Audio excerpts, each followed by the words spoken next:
नमस्कार दोस्तों। आज का कहानी का नाम है संगत का असर। तो चलिए कहानी शुरू करते हैं। एक बार एक बौद्ध भिक्षु भिक्षा लेने एक नगर में गया हुआ था और सारे नगर के लोग उसकी सेवा करना चाहते थे, क्योंकि उस समय बौद्ध भिक्षुओं का बहुत सम्मान था। इसलिए जैसे ही पता चला, सब उस भिक्षु के पास पहुंचा।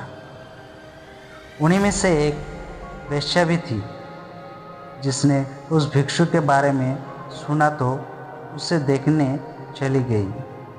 और जैसे ही उसने उस भिक्षु को देखा, वो देखते ही रह गई। उसने उस भिक्षु के पैर पकड़ लिए और कहा कि मैं एक वेश्या हूँ और कोई भला आदमी मेरे द्वार तक नहीं जाता, इसलिए मैं ये चाहती हूँ कि आप मेरे अतिथि बनकर मेरे साथ चले, ताकि कुछ दिन मैं भी आपकी सेवा कर लूँ। असल में वो वेश्या उस भिक्षु पर आसक्त थी। उसने आगे कहा कि हे महात्मा, मैं भी कुछ धर्म कमाना चाहता हूँ और ये भी हो सकता है कि मेरे भी मन में कुछ ऐसा भाव आ जाए कि मेरा भी उद्धार हो जाए। सभी नगरवासी उस वेश्या की बात सुन रहे थे और उससे पहले कि भिक्षु कुछ कह पाता, वो बोल पड़े कि तुम ये क्या कह रहे हो? एक बौद्ध भिक्षु तुम्हारे कोठे पर कैसे जा सकता है? उससे तो भिक्षु को पाप लगेगा। नगरवासी की बात सुनकर वेश्या ने कहा कि मैं इन्हें अपने पाप को मिटाने के लिए ही अपने साथ चलने को कह रहा हूँ। इनकी बातें सुनकर भिक्षु ने कहा कि मैं अपने गुरु बुद्ध से इसकी अनुमति लूँगा। यदि वो कहेंगे तो मैं आपके साथ चलूँगा। ये सुनकर वेश्या ने कहा कि मैं इंतज़ार करूँगी। इतना सुनकर नगर के सेठ ने कहा कि हे महात्मा, ये पापी है, अब मेरे साथ चलिए। इसका कोठा आपके जाने लायक नहीं है। इतना सुनते ही वो वेश्या बोल पड़ी कि तब तो इस नगर वाले सारे आमिर पापी हैं। ये सभी मेरे पास आ चुके हैं। और सेठ जी, आप भी तो मेरे पास आते हैं, तो तुम पाप से कैसे मुक्त हो? तुम भी पापी हो। यदि ये महात्मा मेरा उद्धार करना चाहते हैं तो तुम्हें कोई आपत्ति नहीं होनी चाहिए।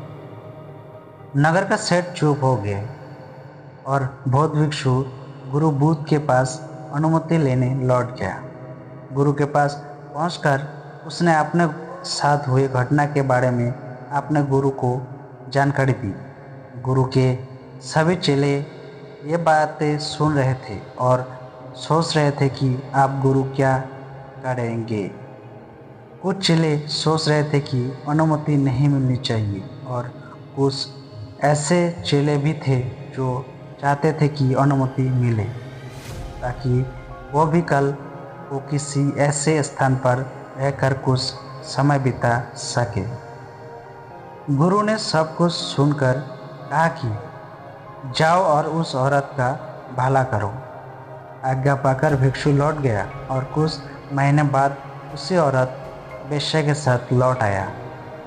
उसे औरत के साथ आया देख सभी चेले आपस में कहने लगे कि देखा संगत का असर, आखिरकार इस औरत ने अपना जादू चला ही डाला और अच्छे भले भिक्षु को सांसारिक जीवन जीने वाला बनाकर अब शायद विवाह की अनुमति लेने आई है।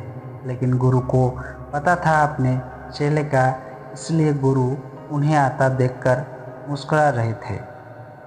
भिक्षु ने अपने गुरु के पैर पकड़े और कहा कि हे गुरु जी, मैंने इस औरत का उद्धार कर दिया है। अब ये एकदम शुद्ध आत्मा बन चुकी है।